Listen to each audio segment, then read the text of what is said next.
properties of particles inside a liquid. We are going to discuss that how these particles which are there inside a liquid behave differently. Alright, we have already discussed about the properties of solids in the previous video. If you have not watched it, go and watch that part first.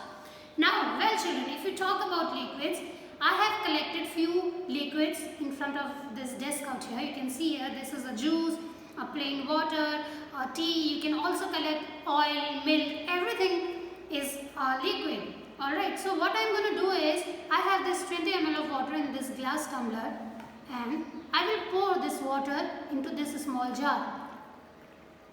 Watch carefully. Now again I am going to empty this jar full of water into this bowl. Well, what did you notice here, children? Well, we noticed here that this water which was there inside this glass doesn't has any shape. It is taking the shape of any container in which we are keeping it, in which we are pouring it. Though it has a fixed volume. Let's suppose if here it was 20 ml, it is not becoming 60 ml here, it is not becoming 40 ml here. The quantity, the volume of this liquid is same, but it is changing its shape. It is taking up the shape of any container in which we are putting in. So what does that mean? It means that liquids has no fixed shape.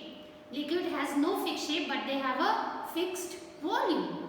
Alright, now children, what will happen if I will pour this liquid into the floor? If I will pour this liquid into the floor, you will see that the liquid will flow easily. Right? Can you think of the reason why? Why these liquids flow?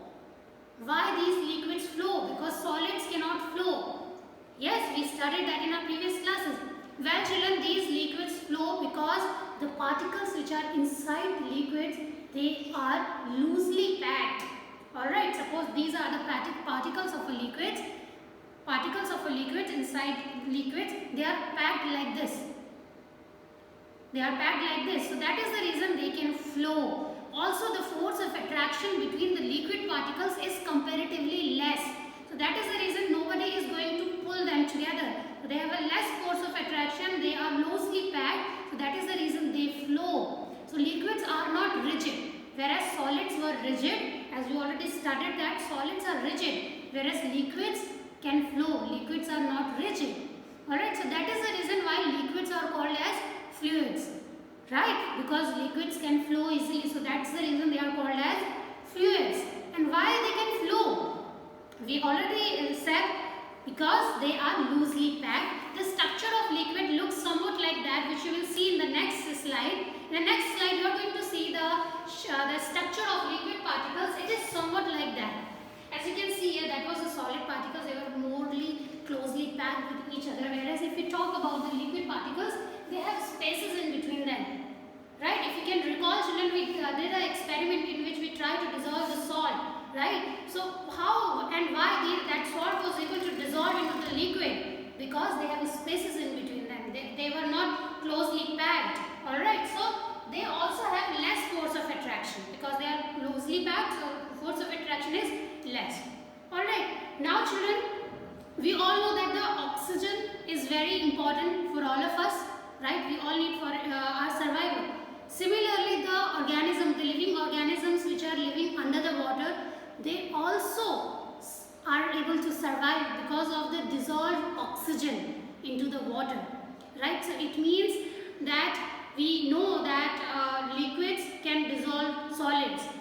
For example, salt can be dissolved in liquids, and liquids can also be dissolved into the liquids. See? Right? This process is called diffusion. So liquids can dissolve solids, liquids can dissolve or diffuse liquids, and liquids also diffuse gases. Yes children, gases can also be mixed in water, in liquids.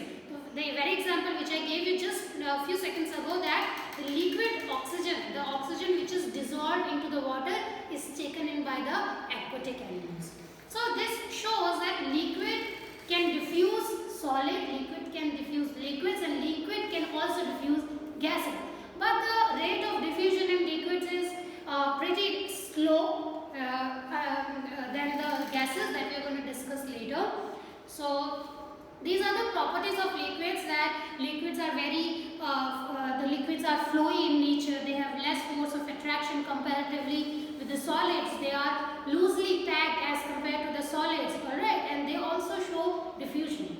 So in the next slide, children, you are going to see the various properties of liquids. You can see it, you can take a snapshot of it, and you can study them later.